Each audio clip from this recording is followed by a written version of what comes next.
Assalamualaikum warahmatullahi wabarakatuh. Jumpa lagi dengan channel Kang Opas. Jangan lupa bantu subscribe ya untuk mendukung channel ini. Terima kasih.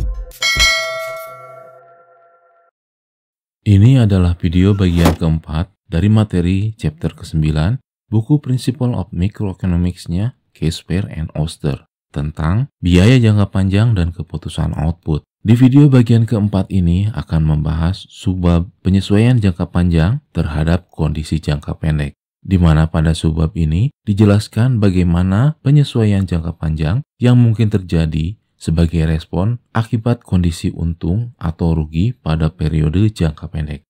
Oke, kita mulai saja. Kondisi laba rugi perusahaan akan berpengaruh kepada keputusan perusahaan dalam menjalankan perusahaannya. Di video sebelumnya, video bagian ketiga, dibahas bagaimana kondisi perusahaan bisa terus beroperasi atau berhenti beroperasi akan tergantung kepada tingkat laba yang diperoleh. Ketika perusahaan mengalami profit atau keuntungan, maka keputusan yang akan diambil oleh perusahaan dalam jangka panjang adalah melakukan ekspansi.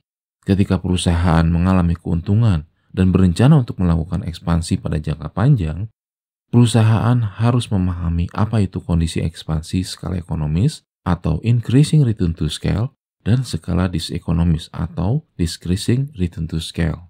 Di video sebelumnya sudah dibahas bahwa sebuah perusahaan agar menghasilkan efisiensi ekonomi dalam proses produksinya, maka perusahaan itu harus beroperasi pada saat kondisi economic scale atau skala ekonomi atau ketika increasing return to scale. Ketika perusahaan beroperasi pada kondisi disekonomis atau decreasing return to scale, maka yang terjadi adalah inefisiensi ekonomi. Keuntungan jangka pendek, pergeseran titik equilibrium. Gambar berikut ini mengilustrasikan kondisi equilibrium di pasar persaingan sempurna selama beberapa periode, di mana kondisi industri berada dalam equilibrium jangka panjang. Harga pasar sudah tercipta dan perusahaan sudah memperoleh normal rate of return. Perusahaan beroperasi seefisien mungkin sehingga terjadi equilibrium atau keseimbangan antara supply dan demand dengan kurva biaya jangka panjang berbentuk U. Sumbu Y menunjukkan harga per unit dan sumbu X menunjukkan banyaknya output yang diproduksi. Grafik A adalah kurva supply dan demand di suatu industri yang terdiri dari 100 perusahaan. Kurva supply S0 berpotongan dengan kurva permintaan D0 pada harga $6 dan output untuk industri sebanyak 200.000 unit, yang artinya setiap perusahaan mampu menyuplai sebanyak 2.000 output. Grafik B adalah kurva salah satu perusahaan dari 100 perusahaan yang ada di industri. Karena ini berada di pasar persaingan sempurna, maka diasumsikan kondisi semua perusahaan adalah identik dan semuanya berproduksi pada tingkat output unik terbaik 2.000 unit. Sehingga output yang beredar di industri tersebut ada sebanyak 200.000 unit. Hasil kali dari 2.000 unit dikali 100 perusahaan. Pada grafik B terdapat kurva SRMC atau Short Run Marginal Cost, SRAC atau Short Run Average Cost, dan LRAC atau Long Run Average Cost yang berbentuk U. Bagaimana bila permintaan meningkat? Gambar 9.7 berikut akan mengilustrasikan respon di suatu industri atau pasar sebagai akibat dari adanya kenaikan permintaan. Ketika permintaan meningkat, maka kurva permintaan akan bergeser ke kanan dari D0 menjadi D1. Akibat ada penambahan permintaan ini, maka akan memicu kenaikan harga karena kelangkaan pasokan atau supply. Harga baru yang lebih tinggi inilah yang menyebabkan perusahaan berani mengambil keputusan untuk meningkatkan output mereka. Dengan skala produksi yang ada, perusahaan akan berusaha melakukan sesuatu untuk memenuhi penambahan permintaan tersebut.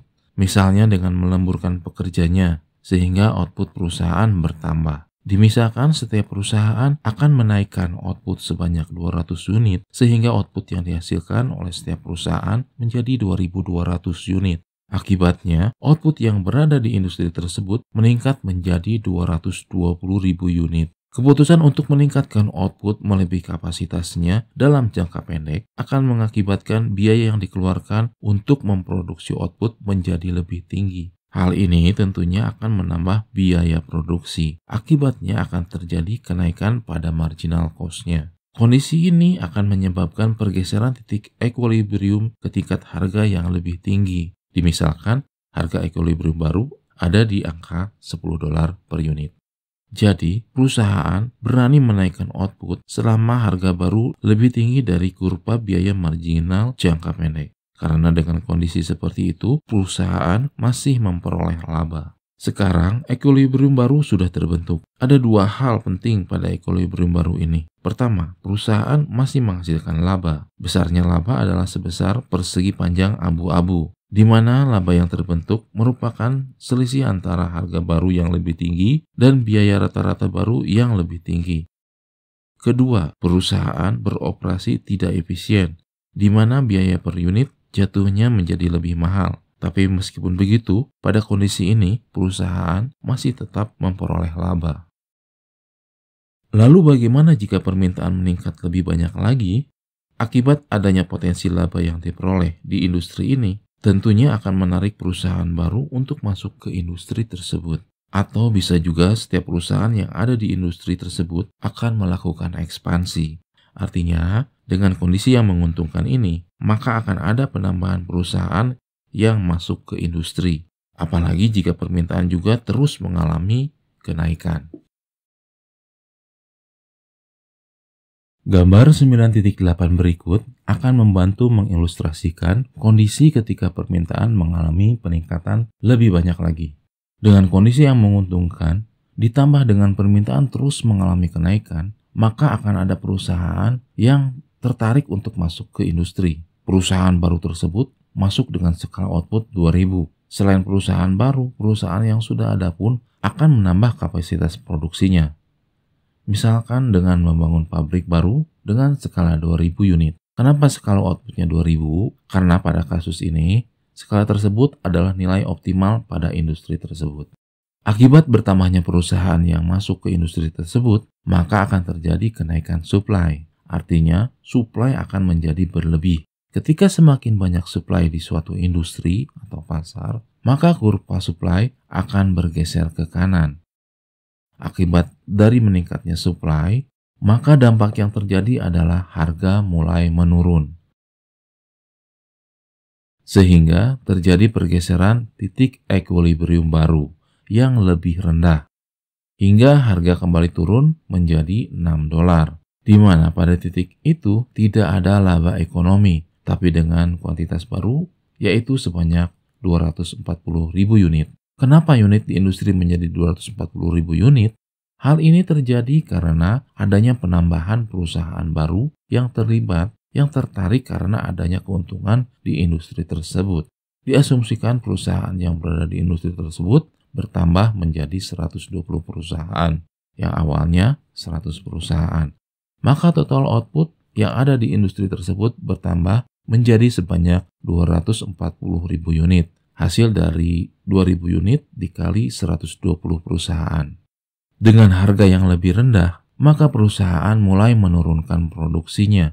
Pada titik ini, perusahaan mengalami kerugian karena perusahaan beroperasi tidak efisien, di mana produksi lebih sedikit, sedangkan biaya yang harus dikeluarkan tinggi, sehingga memiliki average cost atau biaya rata-rata yang lebih tinggi daripada sebelumnya. Hal ini menyebabkan beberapa perusahaan memilih untuk keluar dari industri, hingga akhirnya supply kembali menurun yang menyebabkan kurva supply bergeser ke kiri. Hingga equilibrium kembali pada harga $6 dan output industri menurun kembali ke 200.000 unit. Jadi bisa disimpulkan bahwa jika dalam jangka pendek perusahaan memperoleh keuntungan, maka keputusan dalam jangka panjang, perusahaan akan melakukan ekspansi. Perusahaan akan terus berkembang atau melakukan ekspansi selama ada skala ekonomi. Dan perusahaan baru akan terus masuk selama dalam industri tersebut keuntungan yang diperoleh positif. Ketika supply terus bertambah, maka akan menurunkan harga hingga pada titik equilibrium tertentu. Jika yang terjadi adalah kerugian dalam jangka pendek, maka keputusan perusahaan dalam jangka panjang adalah melakukan kontraksi. Selama kerugian tetap ada dalam suatu industri, perusahaan akan menutup dan meninggalkan industri tersebut sehingga mengurangi penawaran, yang akibatnya menggeser kurva penawaran ke kiri. Akibatnya, harga akan kembali naik hingga mencapai equilibrium baru. Kenaikan harga bertahap ini mengurangi kerugian bagi perusahaan yang tetap bertahan di industri, sampai kerugian tersebut akhirnya dieliminasi menjadi nol.